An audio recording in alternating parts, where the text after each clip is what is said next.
Pernah tak tengah syok buat kerja, tiba-tiba rasa macam otak ni dah loading lama sangat? Mata dah start kuyu, tapi jam baru pukul 11 pagi. Bila bulan Ramadan macam ni, mulalah rasa nak ye atau jadi geng plastik hitam sebab tak larat sangat. Nak fokus buat kerja pun dah tak boleh sebab badan dah rasa melayang. Bila fokus dah hilang, kerja yang patut siap sejam jadi tertangguh sampai ke petang. Kalau biar macam ni, kerja tak jalan, mood pun makin ke laut sampai rasa nak give up terus hari tu. Saya faham sangat, bila perut kosong dan cuaca pula panas, memang mencabar nak kekal produktif macam hari biasa. Kita bukan malas, cuma otak tu dah penat sangat nak proses maklumat. Sebab tu sekarang saya sentiasa standby HQ Herbal Aromatherapy Stick dari Sunnah Lokal ni dalam poket. Sekali guna je, terus rasa bangun balik deria kita tanpa perlu batal puasa.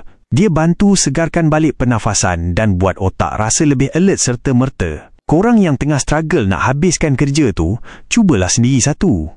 Tekan beg kuning sekarang sebelum stok habis.